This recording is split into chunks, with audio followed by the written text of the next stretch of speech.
Esperemos que el doctor se nos pueda unir para poder estar conversando con el doctor.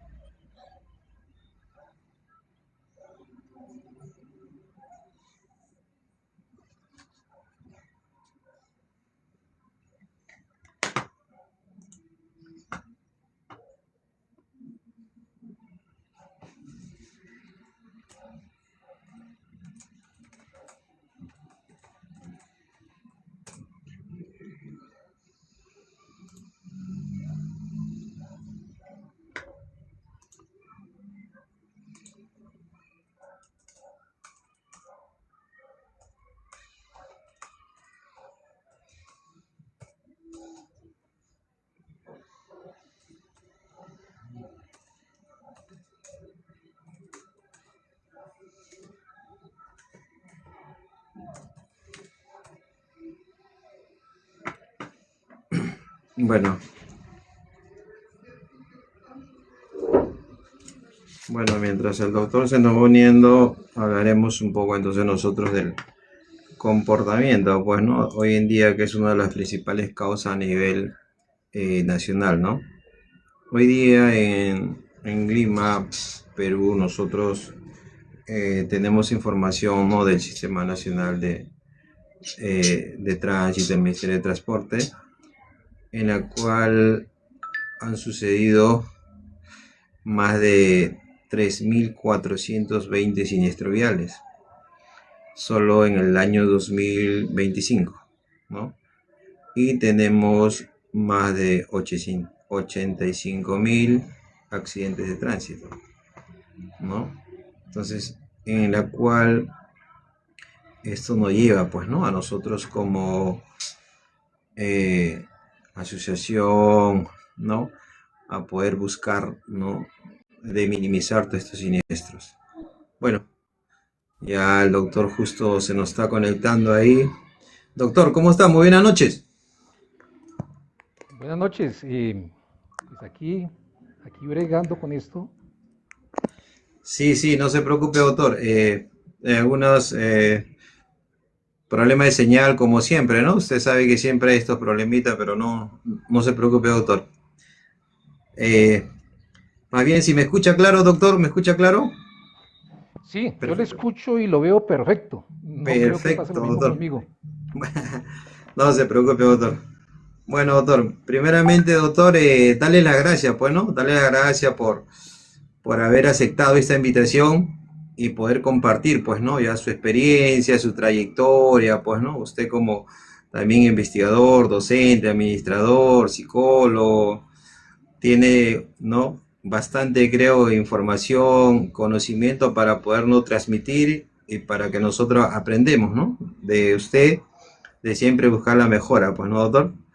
Doctor, quisiera que usted se presente, ¿no?, ante todos para que vean, ¿no?, pues, ¿no?, la experiencia que usted tiene y las profesiones, pues. Bueno, mi nombre es Alexander Ramírez Mendoza. Yo soy de profesión magíster en educación y docencia, especialista en pedagogía la lúdica. Soy psicólogo, soy administrador de empresas y técnico en tránsito y seguridad vial. Desde el año 2012 trabajo en la formación de conductores y desde el año 2018 he venido trabajando en campañas para la Agencia Nacional de Seguridad Vial aquí de Colombia. Yo estoy aquí, radicado acá en Bogotá, Colombia, en campañas para los diferentes actores viales, campañas de seguridad vial a nivel nacional. Eh, y desde 2020 he venido haciendo contenido sobre psicología aplicada a la seguridad vial. Durante la investigación que he hecho, pues me ha dado suficiente material como para escribir 6 libros y pues también he venido haciendo publicaciones aquí en las diferentes redes sociales, videos cortos sobre conceptos de la psicología aplicada a la seguridad vial. Yo considero que el problema de la siniestralidad no es un problema de conocimientos y habilidades, sino que es un problema de comportamiento. Y la ciencia que estudia el comportamiento humano pues es la psicología. De ahí pues nace la psicología del tránsito. La psicología del tránsito no es una rama muy conocida dentro de la psicología. Como no es una rama conocida, pues no existe la necesidad. Ni siquiera dentro del gremio de la psicología, mucho psicólogo no sabe que la psicología del tránsito es un campo de la psicología. Entonces hay un desconocimiento absoluto de este campo y pues yo me he dedicado a hacer divulgación ahí poco a poco para que la gente aprenda a ver la seguridad vial desde un enfoque diferente. Claro, claro, claro. Bueno, yo he tenido la oportunidad de un poquito de seguirlo, doctor, y es muy importante lo que usted demuestra, ¿no? En los videos cortos y todo lo que está haciendo hasta ahora, ¿no? O sea, los libros también que nos está dando para poder nosotros informarnos, ¿no? La importancia que crea que uno también sea responsable al momento de transitar, ¿no? Por cualquier vía o como actor o como conductor, pues, ¿no? Eso es creo, una valiosa aportación no solo para Colombia, sino también a nivel internacional, ¿no? Entonces, eso nos va a ayudar a nosotros a ser mejores, ¿no? A mejorar cada día, ¿no? Eh, He visto sus libros ahí que tiene, creo que tiene 6 libros, si no me equivoco, doctor. Eh, Sí, son no- 6 libros. nos puede dar un pequeño concepto de cada libro, doctor, la importancia que ha tenido eso en la, ¿no? Bueno, el primero que publiqué se llama Dominio sensoperceptivo y atencional del conductor. Entonces habla de cómo influyen los sentidos en la seguridad vial, en los centros de reconocimiento a conductores, cuando se va a adquirir la licencia, se va a renovar o se va a repotenciar, nos revisan solamente la vista y el oído, o sea, son los más importantes obviamente, pero Claro. también el olfato influye en la seguridad vial, ¿no? Un olor a gasolina, un olor a humo, un olor a caucho quemado, un olor a huevo podrido, pues nos indican que algo está ocurriendo dentro del vehículo. Exacto. O el tacto nos indica que el carro, si la acción está jalando para un lado, si hay alguna vibración. Claro. Entonces, sobre eso, sobre la sensación, la percepción, los órganos, o sea, el cerebro, nuestro cerebro, está encajonado dentro de la bóveda craneana y la única forma en que el cerebro recibe información del exterior es a través de los sentidos. Por ejemplo, el ojo convierte la luz a través del nervio óptico, la luz llega a la retina. Correcto. Esa información lumínica que recibe la retina la convierte en un impulso eléctrico y ese impulso eléctrico viaja por el nervio óptico hasta el lóbulo occipital del cerebro y lo convierte en una imagen. Entonces mire lo que hace el ojo, ¿no? Transforma la luz en impulso nervioso y luego el cerebro lo traduce en una imagen. Pero ¿qué sucede? Que en ese proceso de transducción hay, hay un error de la información. Claro. Entonces, lo que el ojo capta no es lo mismo que el cerebro percibe. Las ilusiones ópticas, eso que nos gusta tanto, que sale por ahí en internet, que se llaman ilusiones ópticas, es eso, ¿no? El error que Claro. comete el cerebro, o la magia. La magia son errores perceptivos. Los magos nos hacen creer que estamos viendo una cosa, pero son errores perceptivos. Todo ocurre tan rápido que al cerebro procesar la información nos engaña y nos hace ver cosas que realmente no existen. Entonces, con todos los sentidos pasa lo mismo. La información que recibe, ya sea de temperatura, de presión, de calor, lo convierte en un impulso eléctrico, el cerebro recibe el impulso y lo traduce en información y muchas veces esa información se distorsiona y es lo que llaman errores perceptivos. Entonces, ese primer libro trata acerca de eso, ¿no? Y cómo afecta la seguridad vial. Perfecto. El otro libro es La personalidad y su influencia en la conducción, ¿no? Tenemos rasgos de personalidad que influyen en la conducción. Entonces hay personas que son irritables, se enojan con facilidad, y le echan la culpa a lo que ocurre en el exterior, pero realmente el problema no es lo que ocurre en el exterior, sino que el problema es que son muy sensibles a enojarse con facilidad. Y esa irritabilidad lo puede llevar a cometer imprudencias en la vida. Entonces ahí está toda la teoría sobre lo que es temperamento, lo que es carácter, lo que es personalidad, los test de personalidad que han sido estudiados más a nivel internacional, los que se deberían estudiar en la selección de conductores para con anticipación saber si el conductor de pronto va a ser impulsivo, hostil o de pronto no sé, se puede anticipar de pronto algunos hábitos que tenga que vayan en contra de la seguridad vial. El tercer libro es sobre factores de riesgo. Entonces, cómo los factores de riesgo afectan la psicología del conductor. Entonces, como la velocidad, las drogas, el alcohol, las enfermedades, los medicamentos, afectan el desempeño, la fatiga, el sueño, cómo afectan el desempeño de la persona, o sea, lo que es la parte psicosensorial y psicofísica del conductor. Entonces ahí están explicados cada uno de esos factores de riesgo. Después viene el libro sobre las motivaciones, viene otro libro sobre las emociones y la inteligencia emocional, y está el sexto libro que debería ser el primero, que es la seguridad vial basada en comportamiento, ¿no? Nos hemos enfocado en las habilidades del conductor. Siempre que un conductor se contrata, o es más, para acceder a la licencia de conducción, se le hace la evaluación de los conocimientos y las habilidades. Cuando se va a contratar a una empresa, se le hace la evaluación de conocimientos y habilidades, pero el comportamiento nunca se evalúa ni se tiene en cuenta, y el problema siempre va a ser de comportamiento. Según la Organización Mundial de la Salud, los 4 jinetes del apocalipsis vial son el exceso de velocidad, el irrespeto a las normas y señales de tránsito, conducir bajo los efectos del consumo de sustancias psicoactivas y la distracción, especialmente por teléfonos móviles. Exacto. Entonces, si nos damos cuenta, esas 4 principales causas, por ejemplo, aquí en Colombia, el gremio que agrupa las aseguradoras dice que el 42% de los siniestros viales es por exceso de velocidad, y creo que eso se repite en todo el mundo. Y el exceso de velocidad no es un problema de conocimientos y habilidades, es un problema de comportamiento. Conducir borracho no es un problema de conocimientos y habilidades, es un problema de comportamiento. Entonces, claramente, estamos midiendo conocimientos y habilidades, pero el problema está en el comportamiento. Entonces, este sexto libro habla de eso, ¿no? ¿Por qué la seguridad vial basada en comportamiento? Entonces, más o menos, a grandes rasgos, eso es de lo que tratan estos 6 libros. Excelente. Sí, pues. Justo, doctor, estamos hoy día en el segundo decenio de la seguridad, ¿no?, vial. Sabemos nosotros que a nivel internacional el factor humano es uno de las principales causas, pues, ¿no? Ya que el 90% están asociados, pues, ¿no?, a los siniestros viales, pues, ¿no? Pero hay un interrogante, pues, ¿no? Nosotros como analistas, ¿no?, especialistas en seguridad vial,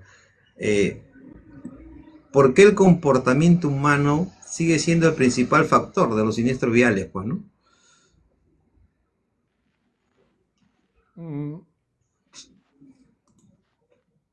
a ver, porque la norma como tal no regula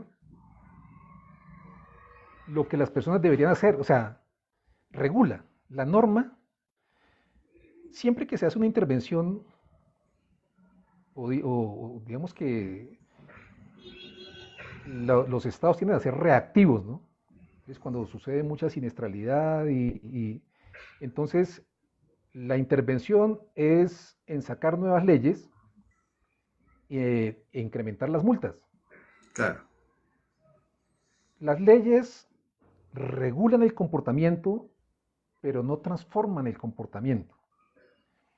¿Me explico? Usted puede colocar un letrero prohibido enojarse, multa de, bueno, no sé ya en Perú como el cambio de la moneda, pero vamos a hablar aquí en dólares. Ya. Entonces digamos que multa de $100 al que se enoje, Correcto. pero eso no va a evitar que la persona se enoje. ¿Sí me hago entender?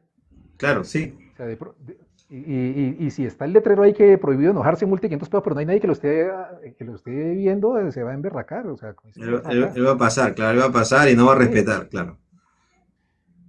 O sea, o sea, la ley como tal no transforma a la persona.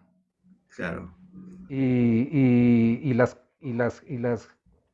campañas de seguridad vial están basadas en eso, es en ofrecer información. Por ejemplo, eh, ir uno a un centro de rehabilitación y decirle a la persona, mire, consumir sustancias psicoactivas les hace daño, o sea, eso le destruye los órganos, le destruye el sistema nervioso, usted puede tener demencia por el daño. O sea, y la persona sigue consumiendo drogas.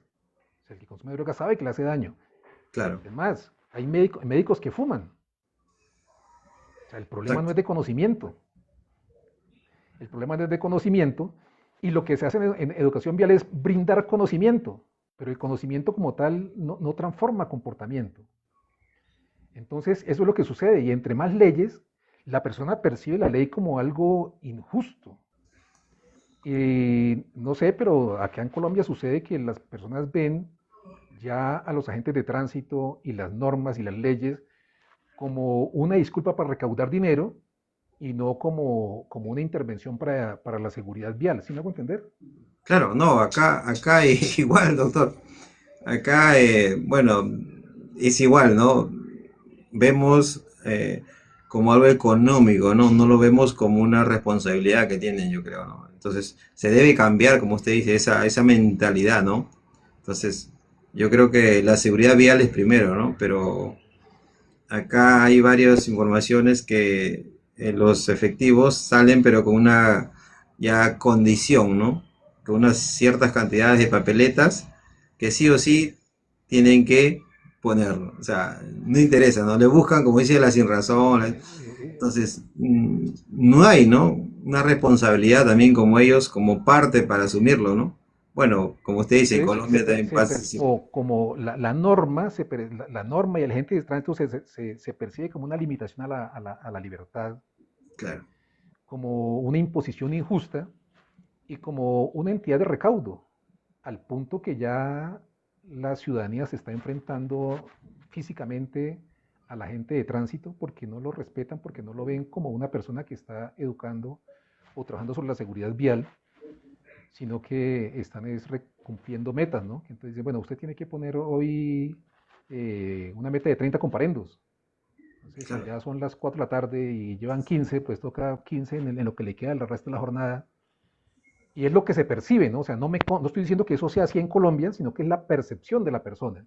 claro. Entonces, lo que quiero decir es que el comportamiento no cambia porque la información y la norma no cambian el comportamiento, ¿sí? Entonces, el psicópata, la persona con un trastorno, que le diga no se enoje, pero él se enoja porque tiene un trastorno, está enfermo y se enoja y le dicen no se enoje, o sea, eso no, y si se enoja, multe de 50.000, y entonces comienzan a pegarle en la cabeza, a darle en la oreja, Claro, se va a enojar, y entonces le ponen la multa, exacto. se lo están provocando y él es un enfermo, entonces mire que eso no funciona así, con información y con presión, eso no cambia comportamientos, y no lo va a cambiar, no lo va a cambiar nunca. Claro, justo ahí, doctor, hay una interrogante, ¿no? Eh, ¿Cómo influye también, pues, ¿no? El estrés cotidiano, digamos, en la agresividad, en el conducir, ¿no? Eso también nos lleva, pues, ¿no? A nosotros ser impulsivos, agresivos, ¿no? A poder de repente tomar nosotros esa, digamos, esa misma, sacar nuestra mismas conclusiones, ¿no? Que de repente nos están haciendo algo que no es correcto, pues, ¿no? Y ahí viene la agresividad, pues, ¿no? ¿Cómo podemos nosotros, doctor, ahí influir, pues, ¿no? En el estrés cotidiano ante estas circunstancias que nos se pueden presentar, pues, ¿no? Influir nosotros en el estrés de los conductores, es lo que me quiere Claro, decir. ¿cómo influye el estrés, ¿no? En la agresividad de un conductor, pues, ¿no? Bueno, lo que hay que entender, y es algo que es difícil de explicar, es que las emociones y el estrés no vienen de afuera, eso nacen de adentro. Una definición que la emoción tiene muchas definiciones, pero la definición que más me gusta de las emociones es que la emoción es un conjunto de cambios fisiológicos, cognitivos, comportamentales que nacen de la valoración positiva o negativa, consciente o inconsciente, de un estímulo relevante en un contexto determinado. Eso suena como algo en chino, Claro, Pero si uno le hace la discriminación paso a paso, que es un conjunto de cambios fisiológicos, cognitivos y comportamentales, lo que nos está diciendo es que cambia el cuerpo, la fisiología del cuerpo cambia, cambia la forma de pensar y cambia la forma de comportarse. ¿Sí? Cuando uno tiene, por ejemplo, rabia, que es una de las emociones más fuertes, la fisiología cambia, la persona respira más rápido, la cara se le pone roja, puede ponerse las manos calientes, incluso puede haber sudoración, eso es un cambio fisiológico.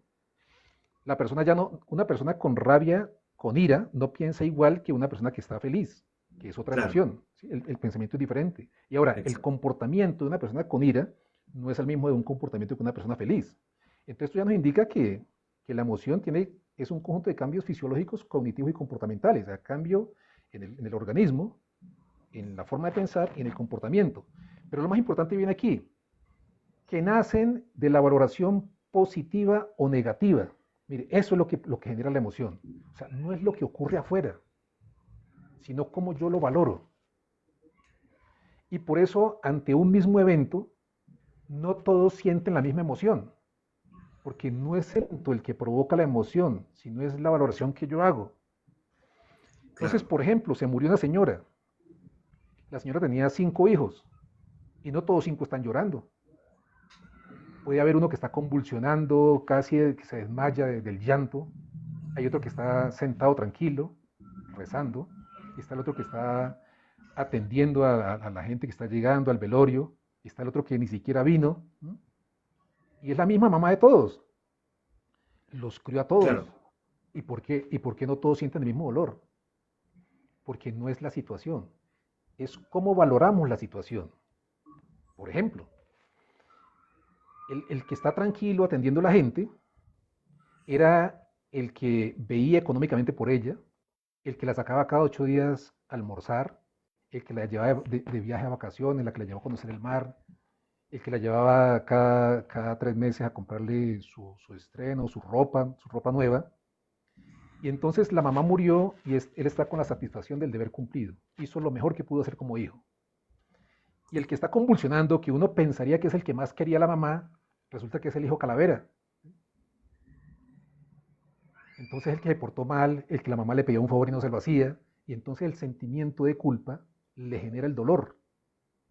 Entonces esa forma de valorar y percibir la situación que está viviendo es lo que produce la emoción. Y así pasa con todo, ¿no? Ante un ratón, 5 personas pueden sentir diferente emoción. Una científica que trabaje con ratones, pues para ella es un elemento de trabajo, pero para un claro, bebé que nunca ha visto un ratón le puede generar curiosidad. Para un niño que es su mascota, le genera ternura, pero a una persona que le tiene fobia, le genera pánico. Entonces, 4 emociones diferentes, un mismo estímulo. La emoción no la produce el estímulo, lo produce la valoración positiva o negativa que hagamos de ese estímulo. Y lo otro es que esa valoración puede ser consciente o inconsciente. Una persona que fue mordida por un perro en su infancia, inconscientemente valora de forma negativa a los perros. Y una persona que tuvo mascotas durante toda su infancia valora inconscientemente de forma negativa a ese perro. Entonces, si estas 2 personas se encuentran con un perro, uno siente ternura, el otro siente pánico. Un mismo estímulo, 2 emociones diferentes, porque la emoción no la provoca el estímulo, ni el exterior, ni la situación, ni el contexto, sino la valoración que hacemos. Con el estrés pasa igual. Ahora, si la emoción sale inconscientemente, yo la puedo controlar. ¿Con qué? Con el mismo pensamiento. El pensamiento, la corteza prefrontal del cerebro, es la encargada de regular y controlar los impulsos emocionales. Y cuando uno entiende esto claro, y lo ha ejercitado, entonces uno regula, regula la emoción. Entonces uno con la valoración puede hacer que la emoción no aparezca. Y cuando aparece, con el pensamiento, a ver, le cuento aquí una historia. El transporte público aquí en Bogotá se llama Transmilenio. Sí, sí, correcto. los buses troncales. Y un día iba un señor con sus 2 hijos. El señor iba sentado al lado de la ventana mirando por la ventana hacia el horizonte con la mirada como perdida. Los dos hijos estaban jugando, correteando, esos articulados, aquí esos buses articulados son larguísimos, Claro. son biarticulados. Los niños corriendo, gritando, y la gente estaba como desesperada, ¿no? Del bullicio de los niños, y mirando al papá, y el papá ido, con la mirada perdida al horizonte. Un señor iba leyendo el periódico, y uno de los niños pasó, y le pegó al periódico, y volaron esas hojas de periódico, y se levanta este señor todo enojado, y se va para donde el papá y le dice, señor, ¿es que no está mirando a sus hijos? Por favor, dígales algo. El señor tranquilamente miró al del periódico y le dijo, mire señor, en este momento yo vengo del entierro de la mamá de los niños y créanme que no sé qué decirles. No sé qué decirles. El señor, el viejito se recogió el periódico, fue y se sentó, siguió leyendo, los niños siguieron exactamente lo mismo, molestando, pero ya la gente no se fastidió. Incluso por ahí un pasajero sacó unos dulces y le dio dulce a los niños. ¿Cambió la situación? No. Cambió la percepción. La percepción, claro. Es Cuando otra uno realidad. le da un significado nuevo a la situación, como los hijos de la muerta, Claro, la emoción es diferente. exacto. La emoción es diferente.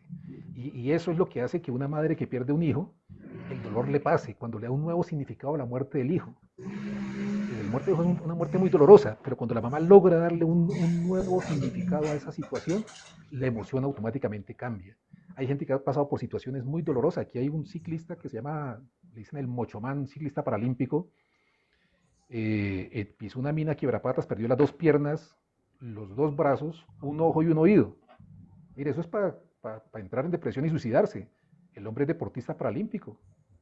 Claro. Ah, porque le cambió la visión a la situación y vamos a hacerle así como estamos. ¿Sí? Entonces, eso es lo que quiero explicar de la emoción, ¿no?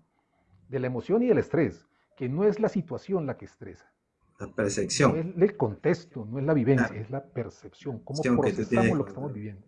Claro, tiene toda la razón, doctor. Bueno, doctor, seguimos. Hoy en día también la imprudencia, usted sabe que es uno de los principales factores, pues, de los siniestros viales, bueno. Pero como ya yo a veces también me pongo a analizar las cosas, bueno. Llegamos el segundo decenio de la seguridad vial, ¿no? La ONU tiene ya análisis de 170 países de los 193, en la cual nos recomienda, pues, ¿no? Cambiar estrategias, ¿no? Para poder mejorar los siniestros viales, ¿no? Y uno de ellos es, pues, ¿no? El factor humano, ¿no?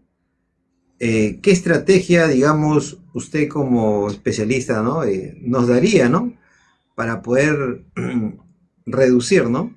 La imprudencia de los conductores.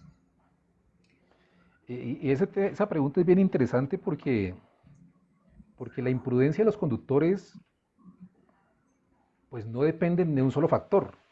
Me explico. La edad influye en la imprudencia. Son más imprudentes los jóvenes que los adultos, Exacto. que los ancianos. Está Y registrado, ¿no? Claro.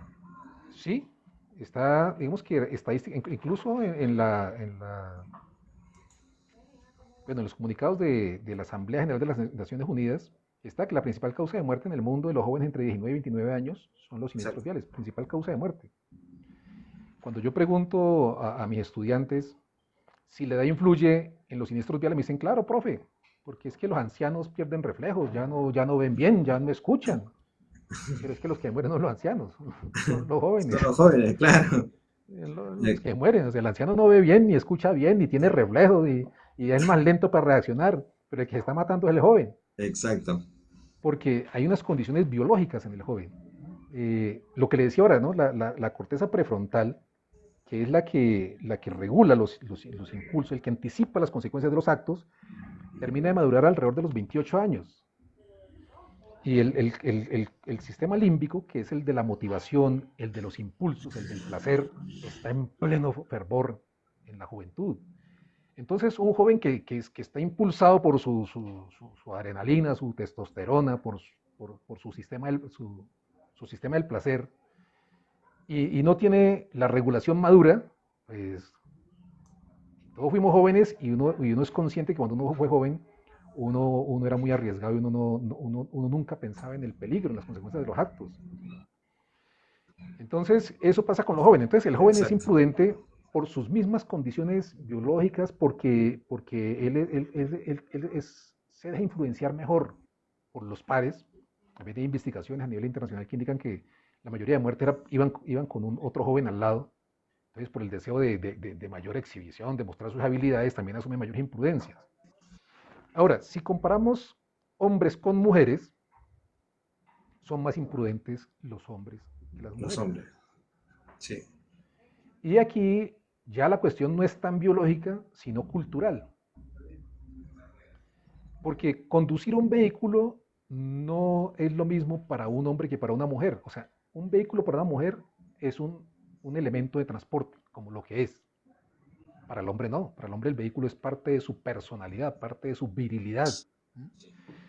Aquí en Colombia, un hombre le puede, dice uno, le puede meter, eh, ¿qué le digo yo?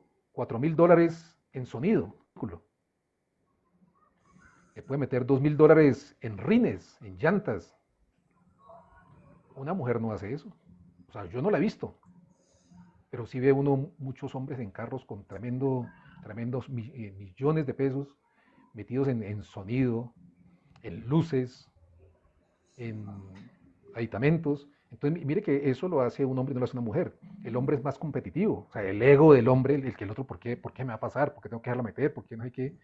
Entonces, esa cuestión que también puede estar relacionada con la testosterona, pero que es más cultural, ¿no? Porque el hombre los hombres no lloran, el hombre no se deja, el hombre está cosa y lo otro. Entonces hace que eso se refleje en la conducción. Y lo que hablaba antes, en los rasgos de personalidad, el test de personalidad que ha sido más estudiado a nivel internacional en seguridad vial y que es el más aceptado por la comunidad científica, se llama el test de personalidad de los cinco grandes factores de la personalidad.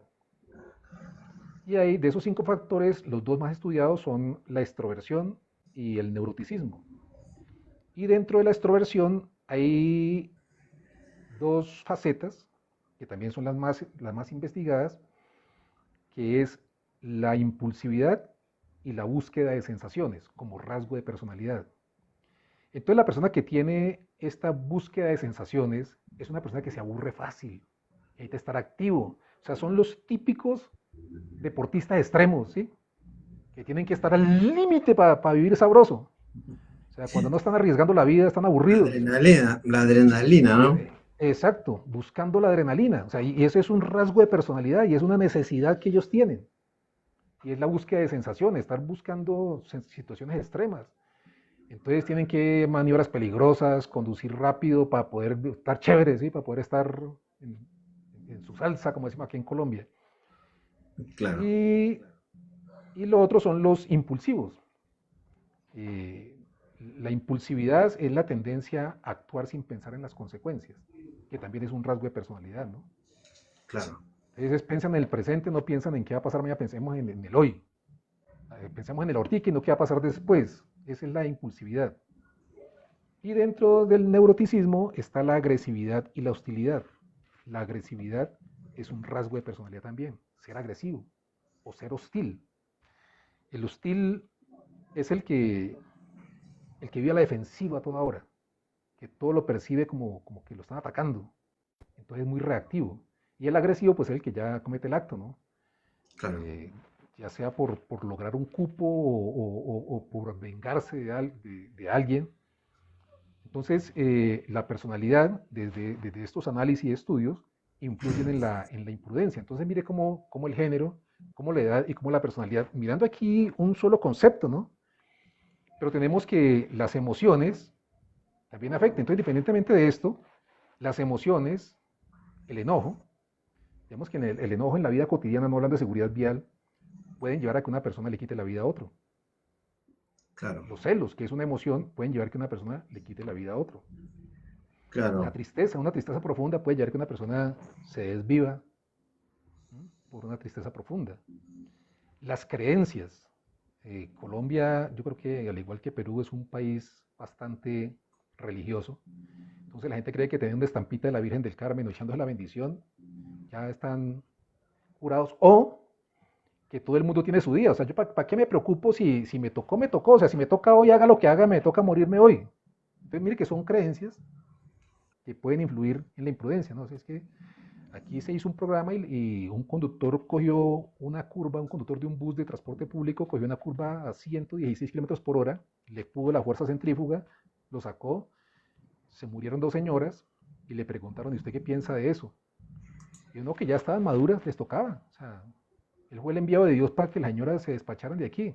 Entonces no sienten ninguna culpa ni ningún remordimiento porque esa creencia de que todo el mundo tiene su día hace de que no sientan responsabilidad. Claro, La influencia social. claro.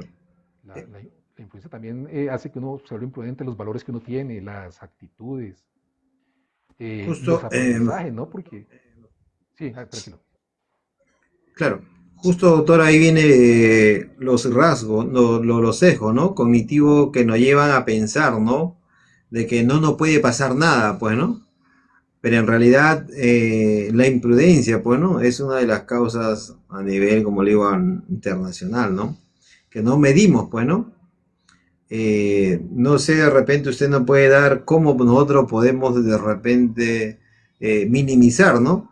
Esa imprudencia que se comete al no pensar que no nos va a pasar nada, a pasarnos las luz rojas, a pasarnos los límites de velocidad, a no respetar a un efectivo policial, ¿no? A todos esos factores que influyen, pues, ¿no? Para cometer todos estos actos, ¿no? Bueno, usted hablaba algo importante ahorita que es el tema de los sesgos. Entonces voy a hablar primero de los sesgos y que los sesgos también han sido bien estudiados en la comunidad científica en el tema de la seguridad vial. Y el sesgo, digamos que más importante es el sesgo de optimismo ilusorio. El sesgo de optimismo ilusorio es creer que las desgracias le pasan a los demás y que eso a mí no me toca. Y entonces si a uno le muestran un siniestro vial, uno dice, ah, es porque fue imprudente, ¿no? Pero es que no sabe conducir, es que es bruto, qué sé yo. Pero como yo sí sé conducir, como yo sí soy bueno, yo sí soy prudente, a mí no me va a pasar. Entonces, ese sesgo evita dañar la autoestima y evita la ansiedad, tiene una función protectora. Entonces esa Claro. misma función protectora crea el sesgo y hace que yo me aleje, porque es que pensar que me puede pasar, o sea, si yo pienso que me va a pasar, o sea, si el cerebro permitiera que yo creyera que me puede pasar, o sea, uno no saldría de la casa, no saldría de la casa. Entonces digamos que los sesgos son un funcionamiento normal del cerebro para proteger la autoestima y proteger la ansiedad. Entonces, ese sesgo optimismo ilusorio, creer que la desgracia es para los demás y que para mí no, es lo que hace que, que las campañas de seguridad vial basadas en el miedo no funcionen. Y desafortunadamente las campañas de seguridad vial están basadas en el miedo. En muchas escuelas de conducción a veces se pasan clases completas mostrando siniestros viales y eso no educa. Es más, eso le genera morbo a la gente. Y entonces la gente le llega un video de esos y entre más espectacular sea, sí, que la persona quedó en medio de la pacha de un camión y quedó vivo y que está hablando y está partido por la mitad, eso de una vez se vuelve viral ese video. O sea, eso no genera miedo, no genera angustia, no genera ni empatía, no genera absolutamente nada. O sea, hay un alejamiento absoluto. Y como le digo, eso es una cuestión normal del cerebro. Entonces se llama optimismo ilusorio. Pensar que eso le pasa a los demás y que a mí nunca me va a pasar. Lo otro es la ilusión de control. Y esa ilusión de control uno la ve desde los niños. Uno ve gente jugando aquí bueno, hablemos jugando dados. La gente está jugando dados y entonces cogen los dados de cierta manera, los soplan y hacen un lanzamiento ahí para que le salga el número que necesitan. El 6, el 6. Exacto. Y lo repiten. Entonces, y soplan el 6 y lo lanzan de cierta manera pensando que pueden influir en lo que no se puede influir, ¿no? Pero está la creencia de que se tiene el control sobre lo incontrolable. Y por eso es que hay mucha superstición, ¿no? El deseo de controlar lo que no se puede controlar. Eso se llama la ilusión de control. Entonces, en la conducción, en la seguridad vial pasa igual. O sea, no es que yo controlo, sí, yo controlo lo que usted hace, pero lo que le pase al carro y lo que hagan los demás, usted no lo puede controlar. Pero entonces, por la ilusión de control no pensamos en eso. El sesgo de autoservicio, que lo que nosotros hacemos bien es por mérito, porque soy buen conductor, y lo que hago mal es por culpa de los demás. El sesgo de actor observador. Si yo lo hago es porque me obligaron a hacerlo, si otro lo hace es porque es imprudente, porque no sabe, porque no puede. El sesgo de atribución hostil. Creer que los demás me están atacando y eso me hace reactivo. Entonces, para volver aquí a la pregunta que usted me hizo, entonces lo primero sería volver visible lo invisible. Por ejemplo, esto que estoy contando yo hoy, que la gente lo sepa.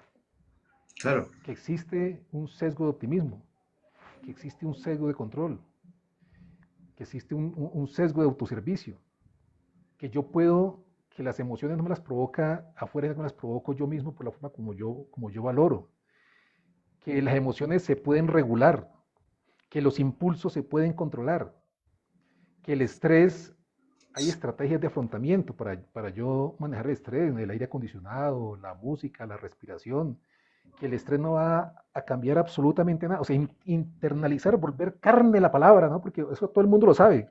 El estrés no va a cambiar nada, no lo cambia, y eso todo el mundo lo sabe. Pero es convencerme de esa frase, volverla carne y volverla comportamiento. Entonces, algo muy importante es que la gente conozca esto y que lo vuelvan carne. Pero mire que de esto no se habla. Y ahora, no es informando, es formando. Una cosa es informar y otra cosa es formar. Formar, claro. Y lo que se hace en educación vial es informar. Y hoy en día se ha llegado al punto de que se hace todo ¿por qué? Por plataformas. Entonces las empresas tienen la plataforma, entre haga el curso, ¿sí? Está cómo controlar el estrés, que cómo no sé qué, cómo la otra, cómo autorregularse, cómo estrés de afrontamiento, Y entonces el conductor pone al hijo que se lo haga, hijo, hágame esto, hágame el favor, tan. Y entonces ni siquiera se informó.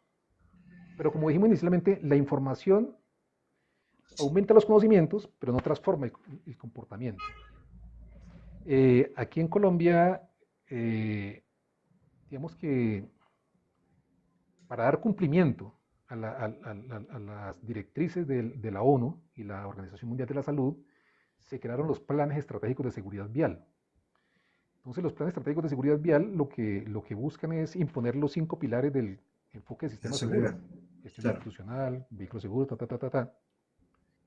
Pero eso se ha convertido más en una gestión documental que en una gestión comportamental. Es cumplir con las evidencias, los requisitos, la documentación, para que cuando llegue la auditoría todo esté al día. Sí. Y entonces, que hay que capacitar a los conductores una vez al mes, entonces a la plataforma. O lo contratan a uno media horita por ahí, ve una charla de media horita rapidito, porque si tiene que salir, la flota tiene que salir rápido. Entonces rapidito ahí 5 tips y ya hay que salgan. Eso no funciona. Entonces mire que esas directrices de la ONU pueden ser muy funcionales, pero como se están aplicando, no están sirviendo absolutamente para nada. Sí, eso es verdad, ¿no, doctor?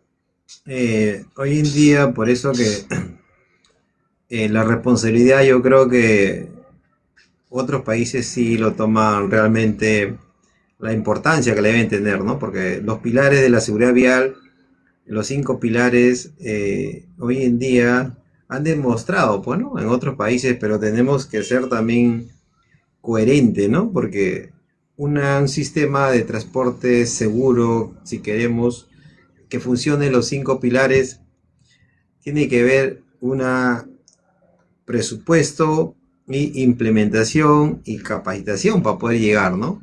Entonces, los países europeos nos llevan un poco, ¿no? De la delantera, ¿no? Porque ellos son un poquito más, digamos, tecnológicos de repente, ¿no? Porque en otros países sistemáticamente, ¿no? Tienen el mayor control de su flota, ¿no? Entonces, como el tacógrafo, ¿no? Que lo tienen países europeos, países algunos sudamericanos, ¿no? Podemos controlar un poco. ¿no? Sistema de transporte. Pero nosotros todavía no llegamos a ese nivel, ¿no? Porque nos falta implementar, ¿no? Los pilares, pero como usted dice, ¿no? Que no sea de papel, pues, ¿no? Que se refleje. ¿Y cómo se refleja, no? En los indicadores, pues, ¿no? En los indicadores de los siniestros viales, los accidentes de tránsito, las buenas conductas que vemos día a día, pues, ¿no? Pero sí, pero los indicadores no son fiables. Exacto. Mm, lo que es fiable sería la observación como en la ciencia, ¿no? Que sea El observable. comportamiento, claro, el comportamiento, Exacto, ¿no? el Claro, comportamiento. Entonces, si exacto. yo salgo a una vía y veo que absolutamente todos los conductores tienen cinturón de seguridad, si yo veo que todos los conductores se detienen en una señal de pare, se detienen completamente, así sean las 2 de la mañana y está el semáforo en rojo y a esa hora se detienen, mire, facilito, digo, aquí sí hay cultura vial. Exacto. Porque posiblemente los indicadores bajaron, pero porque hubo mucha presión y mucha presencia policial o de agentes de tránsito en las vías, entonces la gente estaba prevenida y eso hizo que bajaran porque se sentían vigilados, pero no porque la norma estuviera internalizada. Exacto. Con relación a este punto, doctor, eh, ¿qué indicadores, no, se debería evaluar acá en este sentido para poderlo nosotros siempre con la mejora continua, pues, ¿no? Usted como, ¿no? Psicólogo, digamos, ¿qué podemos, digamos, ahí evaluarlo, ¿no? Al conductor, ¿no? Pues en eso, en el comportamiento. Es que uno cree que la educación vial comienza al momento de adquirir la licencia de conducción. Claro, Y la educación vial comienza en el hogar, en la familia. Uno, uno cree que la educación vial es para los que conducen un vehículo. Es que el peatón es un actor vial y también tiene que saber de educación vial. claro, Entonces empieza en la familia y hay una frase que dice que la mejor frase de enseñar, la mejor forma de enseñar no es con la palabra, sino con el ejemplo. Y correcto. es la mejor forma de enseñar bien y la mejor forma de enseñar mal. Porque su hijo tiene 2 años, todavía no entiende muchas cosas, pero, pero él está viendo lo que está ocurriendo. Mire, voy a contar una anécdota propia. Cuando yo no trabajaba en este tema de la seguridad vial Correcto. y andábamos con mi hija de la mano, estaba pequeñita, entonces veía como unos 6 metros antes que el semáforo empezaba a titilar y entonces yo decía verde y corríamos a pasar antes y no es porque estuviéramos de afán, sino que hay algo que se llama la intolerancia a la espera. A mucha gente no nos gusta esperar. No es, o sea, el afán no es porque realmente tengamos prisa de hacer algo, sino por no esperar. El conductor que pasa en amarillo no es porque esté de afán, sino es por no esperar. Y el celular ha aliviado eso, ¿no? La fobia por la espera, el celular, porque cuando toca esperar, saca uno el celular y como que la espera se hace más, Claro. más agradable. Entonces, Más ellos están divertido, aprendiendo, digamos, ¿no? más alegre. Entonces, mi hija después me decía que parecía un juego, ¿no? Que uno decía verde y salía corriendo. Pero, o sea, ella Claro, estaba ella estaba aprendiendo, entonces ellos miran cómo va reaccionando uno ante las normas de tránsito, por dónde cruza uno la avenida, cómo está el semáforo, ellos están prestando atención, uno dice, los niños una esponja y sí, ellos están claro. absorbiendo, entonces ellos están aprendiendo el ejemplo, bien o están aprendiendo mal. Y lo que repito, lo que usted hace grita tan duro que lo que me dice no lo alcanzo a escuchar.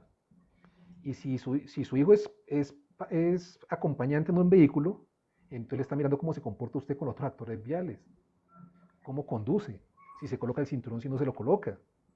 Todo eso lo está mirando y él está aprendiendo.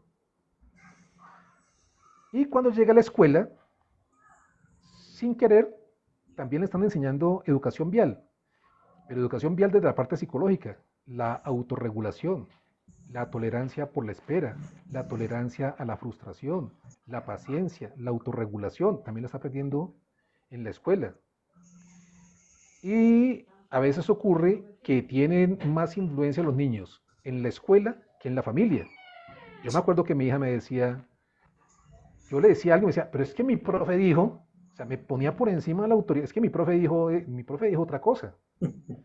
Y de pronto mi hija Claro. había entendido mal, había percibido mal, bueno, repito, dentro de su inocencia, decía es que la profesora dijo y entonces estaba por encima. Entonces la influencia de los docentes es muy grande y lo vemos hoy en día en las ideologías que van metiendo en los colegios, la gran influencia que tienen en los niños.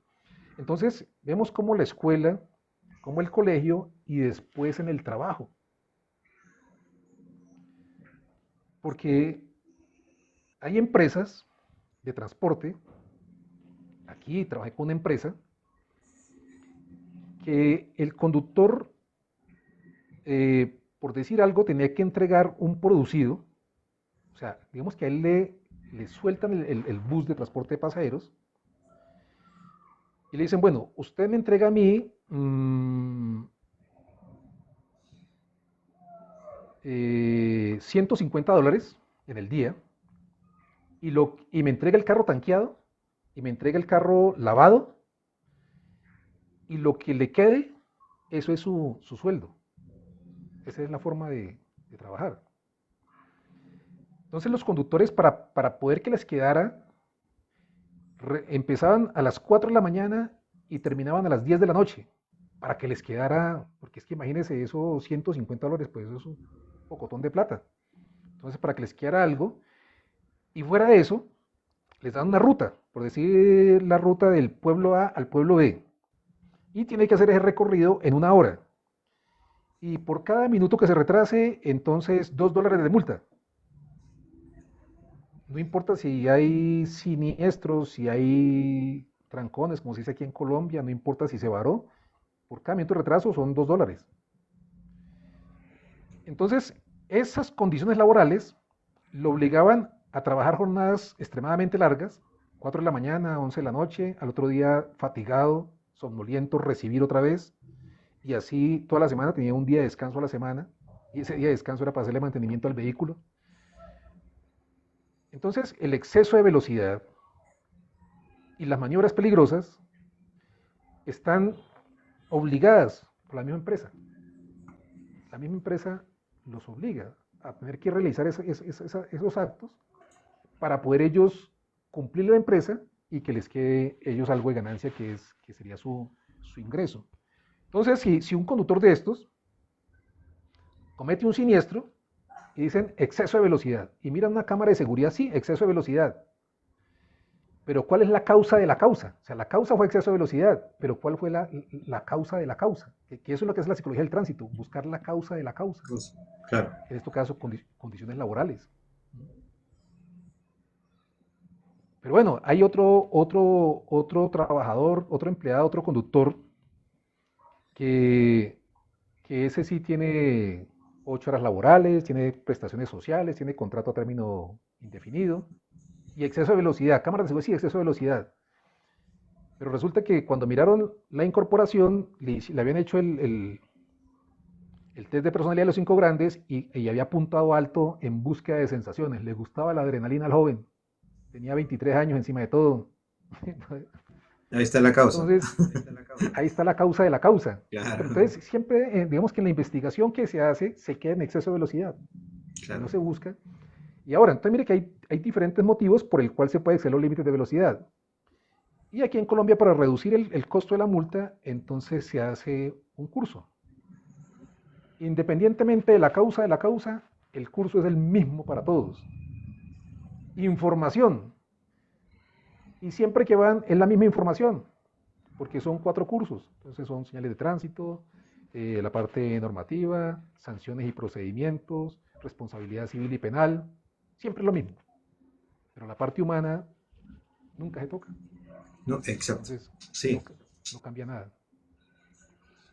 Y hay una brecha muy grande, ¿no? Porque esto es a nivel internacional, sabemos nosotros que más del 90% a 95%, ¿no?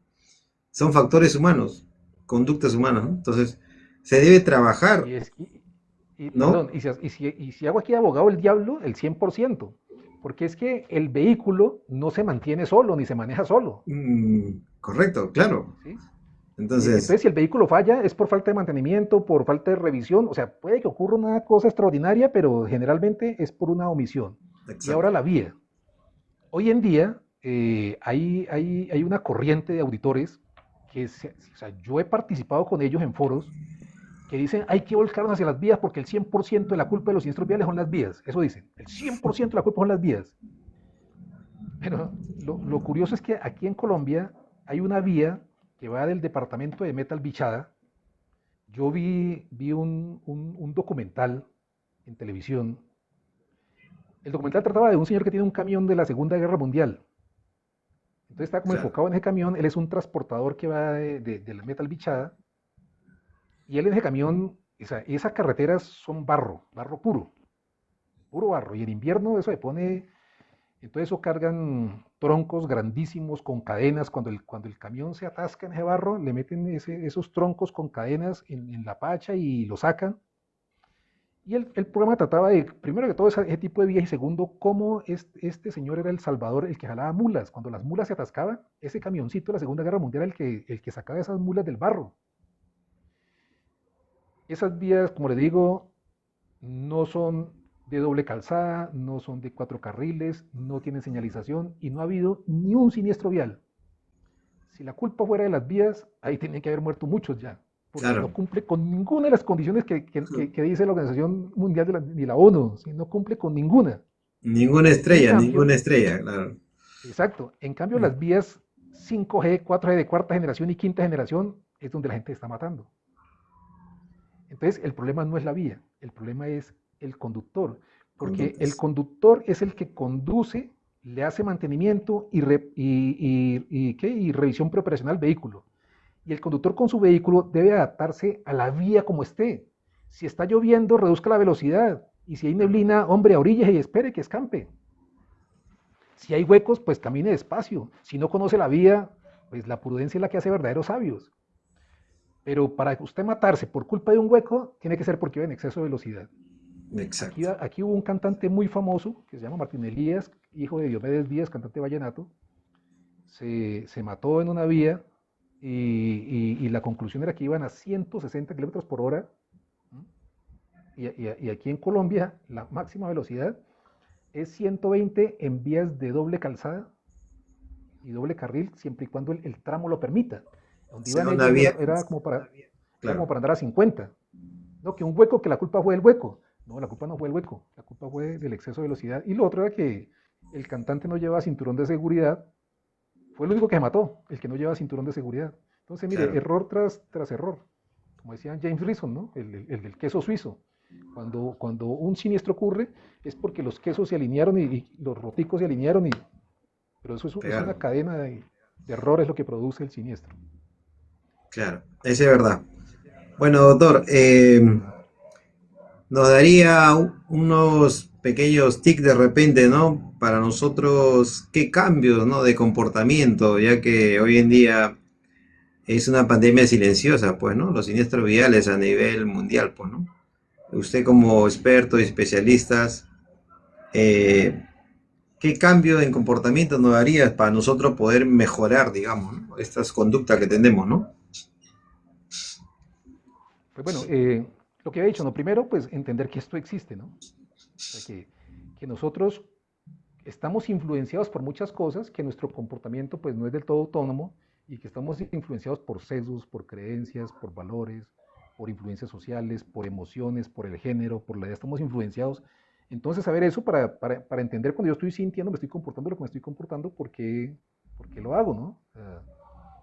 Yo también atiendo, hago consulta clínica como psicólogo clínico.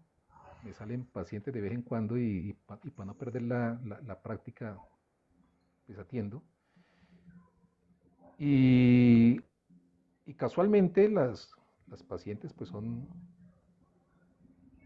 mujeres con la misma problemática. Entonces, lo primero que hay que hacer es que entiendan que existen algo que nos está influyendo inconscientemente, porque nosotros somos casi que el comportamiento de nosotros es 95% inconsciente y el 5% consciente. Por ejemplo, el médico sabe que no debe fumar y fuma. Hay gente que se come las uñas, pero no puede dejar de hacerlo. Sabe que no está bien y se las siguen comiendo. La persona que come, como los obesos mórbidos, que comen y se están muriendo de la gordura y no dejan de comer. Y la solución es fácil, es dejar de comer. O las anoréxicas que se están muriendo por no comer y no comen. Y la solución es tan fácil, hombre, coman. Y tan rico que es comer y no comen. Entonces mire que son Claro, influencias inconscientes que nos dominan. Y eso nos pasa todo el día, todos los días nos pasa a nosotros. Estamos dominados por fuerzas inconscientes y no nos damos cuenta. Y vamos a seguir dominados, pero lo importante es eso, ser conscientes. ¿Para qué? Para que entre la situación y mi reacción, mire, esto significa eso, ¿sí? Pare y piense, pare y piense, para que entre la situación y la reacción yo diga, ¿por qué reacciono? ¿Por qué voy a actuar como voy a actuar? ¿Estoy reaccionando o de verdad quiero hacer lo que voy a hacer? Ahora, ¿esto que voy a hacer me genera beneficios o me genera consecuencias negativas? ¿Mm? Tenemos un lapso, hay un pequeño lapso entre la situación y la reacción, y ese lapso nos da para pensar cómo debo reaccionar. Entonces, lo primero es entender eso. Segundo, el cambio de identidad, ¿no? Cambiar de identidad.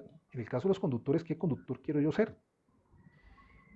En las empresas que tienen los conductores allá todo el tiempo, todos los días, mire cómo hace la Universidad Disney.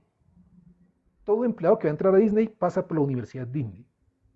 ¿Para qué? Para crearle una identidad a su empleado. Entonces, las empresas de transporte, mejor dicho, toda empresa debería, y es que están obligados, que no lo hacen es otra cosa, porque es que pierden tiempo, ¿no? Pero crear una identidad en seguridad vial de sus empleados, porque así no sea una empresa de transporte. Muchos claro. empleados se transportan en bicicleta, motocicleta o vehículo, entonces crear una identidad para ellos. Cuando digo crear una identidad, es cambiar su comportamiento, y como le digo, eso no se hace con una charla de media hora, pero como los tienen en la empresa todo el año, entonces todos los días martillando, dando ejemplo, explicándole, desde que entran, la inducción institucional, y los empleados que entran nuevos, viendo el comportamiento de los antiguos, pues van adquiriendo el mismo comportamiento. Si todas las empresas hacen eso, si todas las empresas en las vías, se reflejaría el comportamiento. Hay un ejemplo que se llama la masa crítica, y hay una historia de unos monos en una isla por allá en Japón que les daban patatas dulces y las tiraban a la playa. Y los monos cogían las patatas con arena y les causaba fastidio comer esa patata con arena, pero pues, ¿cómo más hacían? Hasta que a una simia se le ocurrió lavarla. O sea, esas cosas que ocurren accidentales, la lavó en el río y luego en el mar, y con el agua del mar le supo más rica. Entonces empezó los otros empezaron a mirar y empezaron a hacer lo mismo. Y empezaron mucho a hacer lo mismo, hasta que llegó un momento que todos ya no comían patatas con arena, sino que las limpiaban en agua de río y agua de mar. Esa masa crítica se puede hacer en la conducción. Porque ahorita, ¿qué pasa? Ahorita la presión social es negativa. Claro. Aquí en Colombia, el que hace las cosas bien es el tonto. Y el otro, el del atajo, el que le hace la trampa a la ley, es el vivo, es el admirado, es la abeja, aquí se dice la malicia indígena, decimos acá. Buscar la Sí, trampa para darle en la cabeza al otro. Eso es la sí. malicia indígena. Entonces, si hacemos esto de la masa crítica, a través de las empresas, la familia, la escuela, pues los demás se van a contagiar. Entonces, primero, saber estos conceptos psicológicos. Segundo, el cambio de identidad a través de la familia, la escuela y la empresa. Y no, yo creo que con eso ya es más que suficiente. Bueno, eso es verdad, doctor, ¿no? Nos falta bastante trabajar, ¿no? más que todo desde la niñez también, pues, ¿no? Nosotros como asociación hemos presentado un proyecto de ley en el Congreso. Dios quiera que se dé, está justo en la Comisión de Salud y Deporte y Educación. Bueno, ojalá que con estos nuevos representantes, ¿no? Le den, ¿no? La confianza, yo creo, ¿no? Para poderlo ya decretar, pues, ¿no? Porque es muy importante, pues, ¿no? A nivel, yo creo, nacional e internacional, la educación vial, pues, ¿no? Bueno, un saludo también ahí para Ecuador, que nos está mandando saludos, ¿no? Y unos amigos también ahí que tenemos presentes. Bueno, doctor, un mensaje final para todos los actores en la vía, porque la responsabilidad que tenemos, creo nosotros también, es apoyar, ¿no? Apoyar este sistema para que no haya siniestros viales anual y se pueda minimizar, pues, ¿no? Pues para toda la ciudadanía el mensaje es que la seguridad vial no es un tema exclusivo del Estado, ni va dirigido exclusivamente a los que tienen licencia de conducción, sino que como dice el tercer principio del enfoque de sistema seguro, la corresponsabilidad es una obligación de todos y, y el hecho que yo sea peatón y que no haga parte del Estado no quiere decir que no tenga una corresponsabilidad en hacer las cosas bien. Como decíamos anteriormente, la mejor forma de enseñar no es con las palabras, sino con el ejemplo. Si yo hago las cosas bien, si encarno, internalizo la palabra seguridad vial, la hago, como dice la Biblia, el verbo se hizo carne, se vuelva comportamiento, entonces estamos haciendo educación vial sin decir una palabra, simplemente con el hecho de hacer las cosas bien. Entonces todos somos actores viales y todos somos educadores viales. Ese es verdad, doctor. Todos somos educadores en la cual debemos ser responsables, bueno, al conducir, al caminar, ¿no? Al de repente manejar una bicicleta, ¿no? Todos tenemos responsabilidades, ¿no? Y poder también aportar, pues, ¿no? Nuestro granito de arena para poder minimizar todos los siniestros viales a nivel nacional y podemos nosotros tener una educación, pues, ¿no? Una cultura vial que creo que lo necesitamos poco a poco, pues, ¿no? Correcto. Bueno, doctor, darle las gracias, ¿no? Por este espacio, ¿no? Por esta invitación que usted nos ha acompañado estos 60 minutos. Muchísimas gracias, doctor. Ha sido muy, ¿no? Confortante escucharlos, ¿no? Toda su experiencia y conocimiento y aporte que nos brinda para poder mejorar. Eh, y muchísimas gracias, la asociación se lo agradece y todo el consejo para otra oportunidad de repente, si usted nos puede apoyar, porque hay muchos temas, yo creo, que nos dan, ¿no? Esta importancia, ¿no? De poder transmitir a todos los actores en la vía, ¿no? De la psicología en seguridad vial. Listo, muchas gracias a usted por la invitación y pues disculpar a los asistentes por las fallas técnicas al inicio. Gracias por la asistencia. No se preocupe, doctor. Sí, eso es normal. Siempre algunas cositas, pues, ¿no? Que pasan por las mismas, de repente, conexión, las redes, ¿no? Siempre es normal que pase, doctor, ¿no? Pero bueno, que tenga buena noche, doctor, y será hasta la próxima. Y muchas gracias a todos los que nos están viendo y que nos están siempre siguiendo. Nos vemos, doctor. Cuídense. Gracias. Hasta luego, hasta luego.